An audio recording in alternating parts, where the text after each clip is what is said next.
waters that rise without warning, lands that disappear beneath their weight, civilizations erased, temples submerged, memories washed clean as if they never existed. Again and again, humanity tells the same story. The world ends in water, and something begins afterward. The myth of the flood does not belong to a single book, a single prophet, or a single god.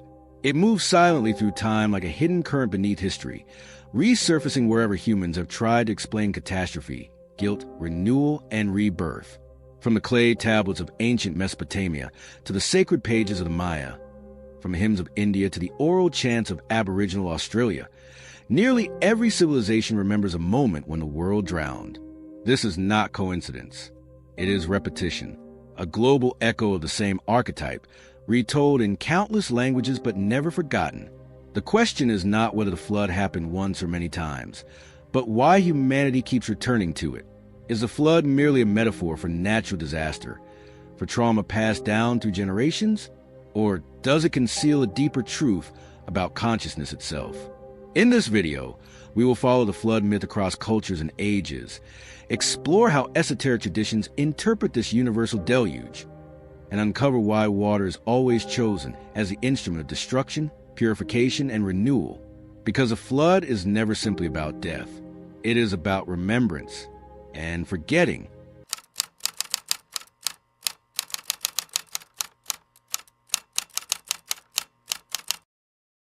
Long before Genesis was composed, before prophets crossed deserts or laws were carved into stone, the land between two rivers was already telling humanity's oldest story. Between the Tigris and the Euphrates, where civilization itself first learned how to write, count, build, and remember, the myth of the flood was already known. This is not coincidence. It is origin.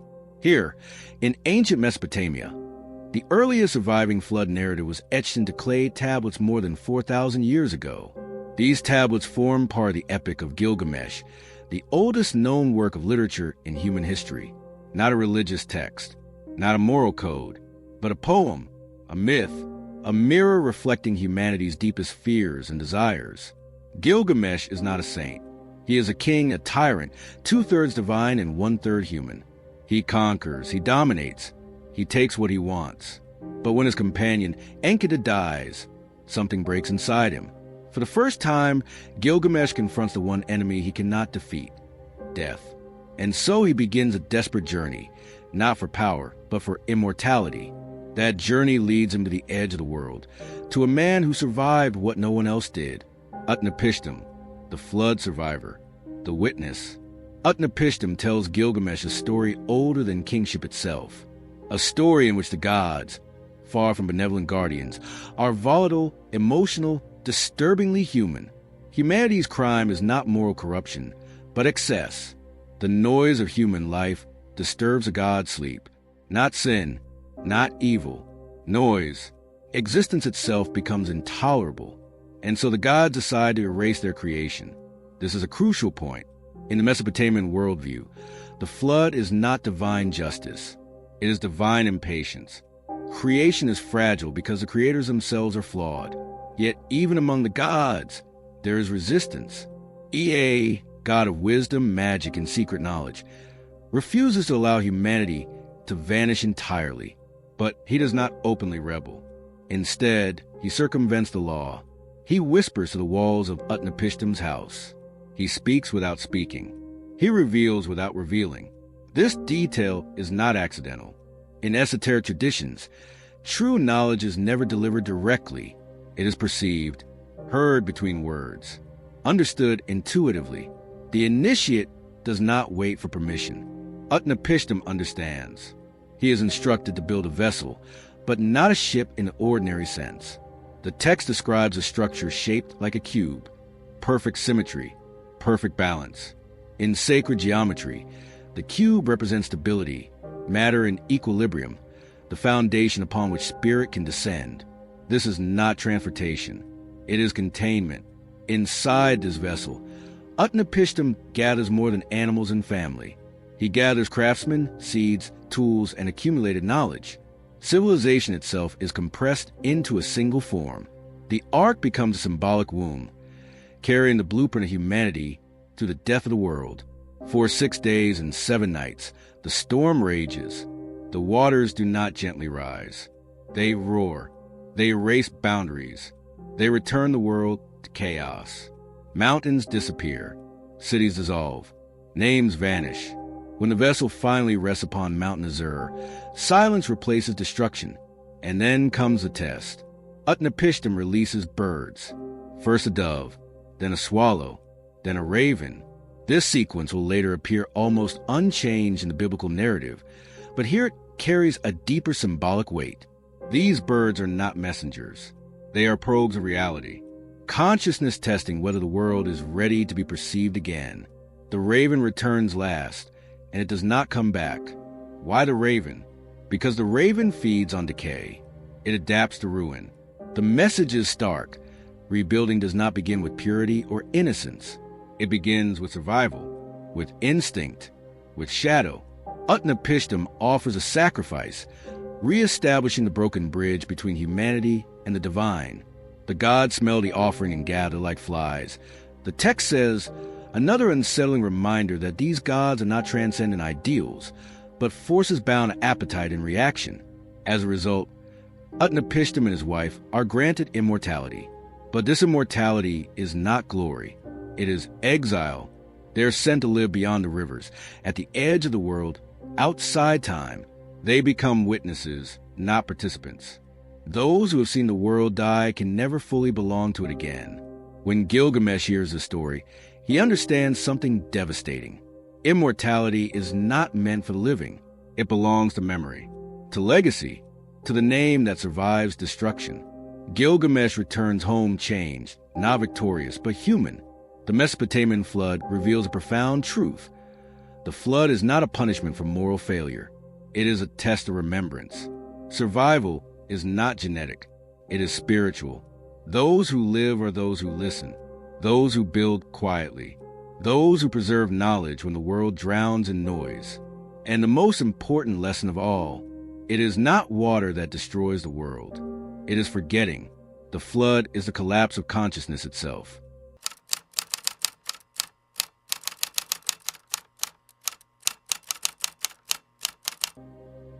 If the Mesopotamian flood feels sudden, violent, and emotionally unstable, an act of divine irritation, then the flood of India speaks a very different language.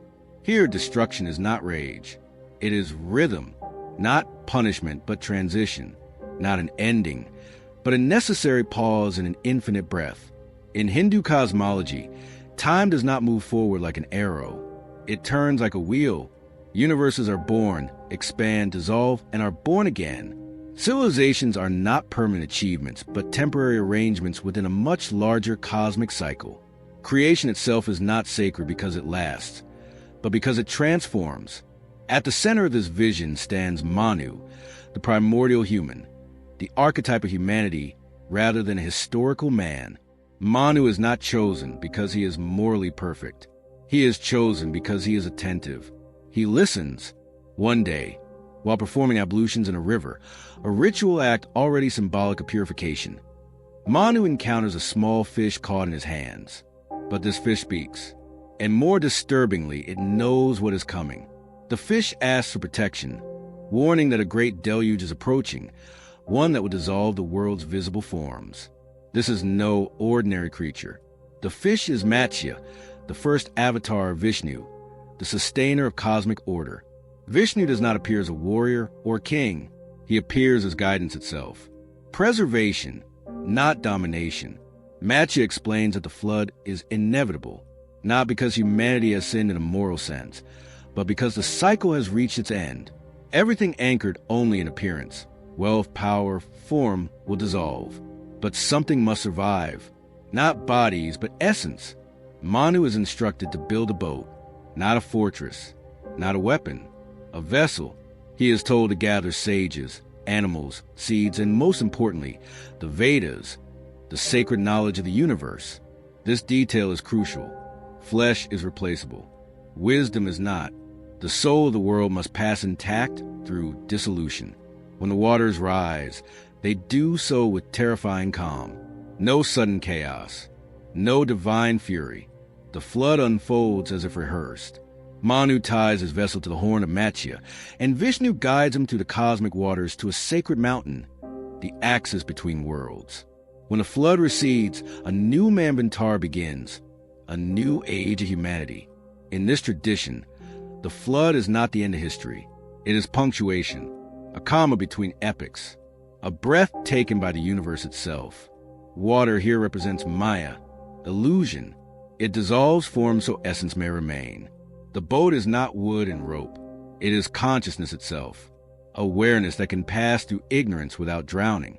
This same principle appears again in East Asia, but expressed through a radically different cultural lens. In ancient Chinese tradition, the flood is not sent by gods. It is not punishment. It is raw chaos, nature unbalanced, rivers overflowing, the land dissolving into disorder. The heavens do not intervene. Humanity must. Enter you the great. You is not a prophet. He receives no divine warning. He performs no sacrifice to stop the flood. Instead, he observes. He listens. He studies the behavior of water itself. Where others tried to block rivers and failed, you does the unthinkable. He stops resisting. For 13 years, you walks a land. He maps valleys. He studies mountains. He digs channels.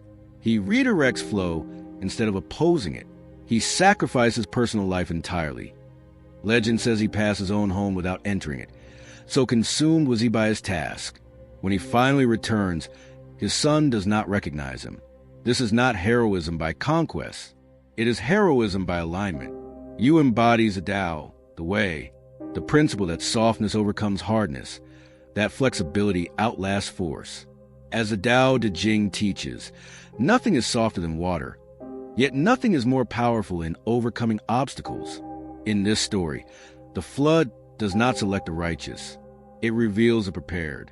It does not destroy the impure. It exposes those who refuse to listen.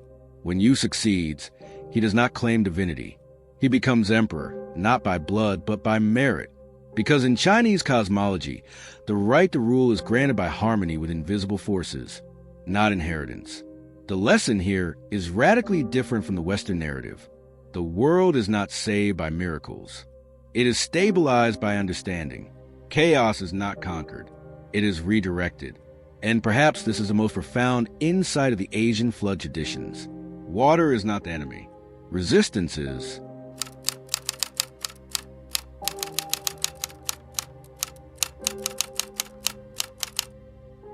When we cross into the mythic world of the Americas, the flood undergoes another transformation. Here, the deluge is not merely an act of God's ruling from distant heavens, nor a neutral cosmic reset. Instead, the world itself becomes alive. Nature is not scenery. It is a conscious participant. Water is not an external force. It is the blood of a living organism reacting to imbalance. Among the Maya, this understanding reaches one of its most haunting expressions in the Popol Vuh, the sacred book of creation. According to this myth, humanity was not created once, but repeatedly, and each failure reveals something essential about consciousness itself. The first humans were formed from clay. They crumbled. They could not stand. Their bodies dissolved, unable to hold divine breath. The second attempt was more successful in form, but hollow in spirit. These humans were made of wood. They walked, spoke, worked, multiplied, but they lacked memory. They could not pray. They could not give thanks. They did not recognize their creators. And this, crucially, is why they were destroyed.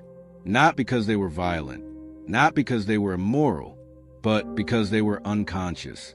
They existed mechanically, without reverence, without awareness. In response, the world turns against them.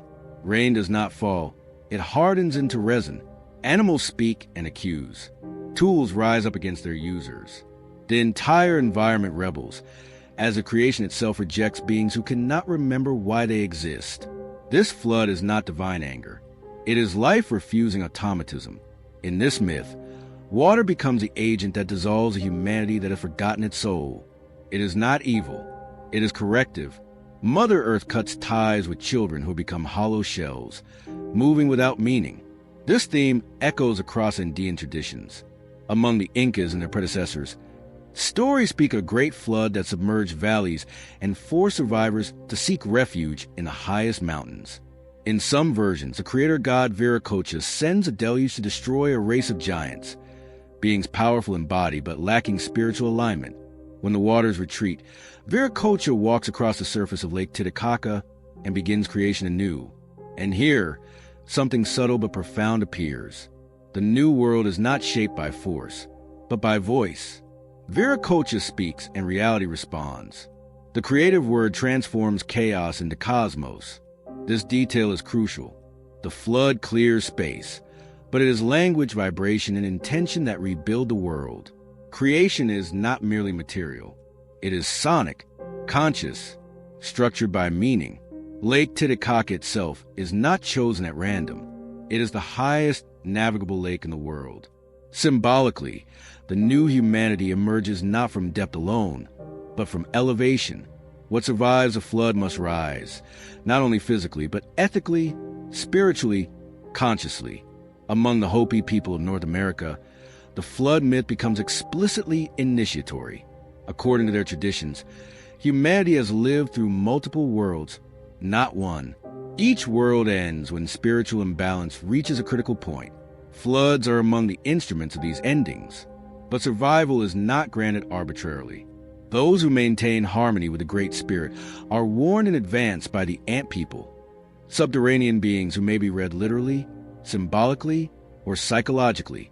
They lead the chosen underground into the womb of the earth itself. There, during the cataclysm, survivors live beneath the surface. They learn humility. They survive on little. They listen to stone in silence. They confront darkness not as punishment, but as preparation. When the waters recede, they return to the surface transformed. The flood becomes an inward journey, a descent into what Carl Jung would later call the unconscious. The underworld is not hell. It is incubation. This is a recurring esoteric theme. Transformation does not occur in light. It occurs in darkness. Those who refuse the descent cannot return renewed. Across American flood myths, the deluge is never final judgment. It is recurring initiation, a reminder that forgetting one's essence carries consequences, not imposed by cruel gods, but by the living structure reality itself. When humanity disconnects from meaning, the world responds, and it responds decisively.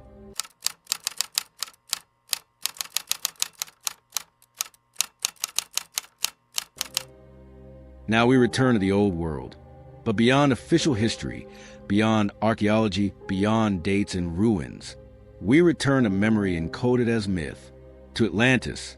Plato, in his dialogues Timaeus and Critias, does not present Atlantis as fiction in the modern sense.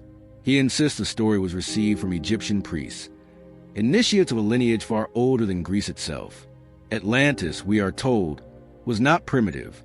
It was advanced technologically, politically, and spiritually, a civilization in harmony with the elements, a culture where temples were built of orichalcum, where kings ruled not merely by power, but by alignment with cosmic law.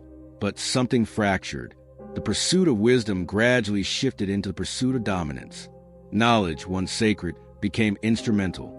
Spiritual insight turned into control. And when knowledge divorces itself from ethics, collapse is inevitable. Atlantis was not punished by the gods. It collapsed under its own distortion. In a single day and night, the island vanished beneath the sea. In esoteric thought, Atlantis is not merely a lost continent. It is an archetype, a memory of humanity at its highest potential and its deepest failure.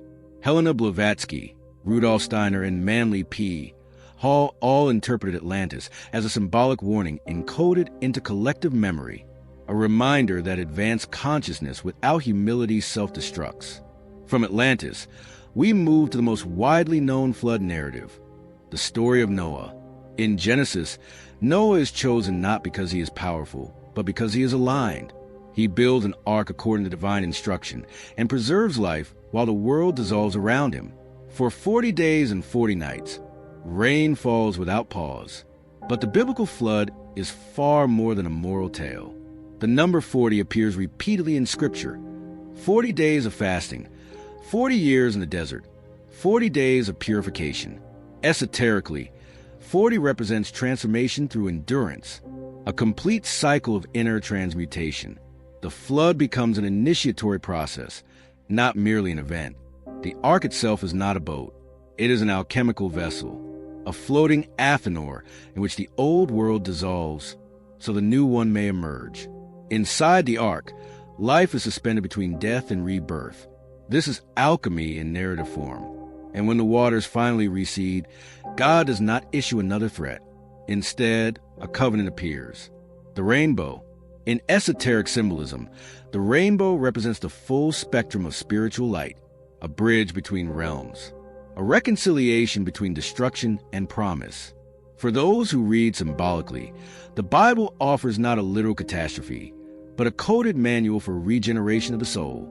In apocryphal texts like the Book of Enoch, the flood grows darker and more complex.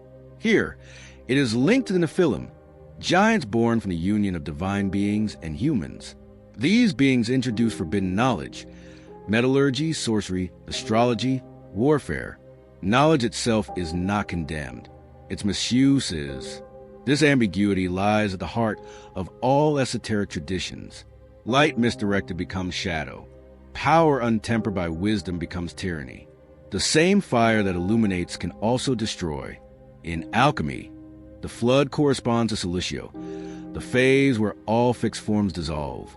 Ego, identity, civilization, belief, everything submerged so that essence alone remains.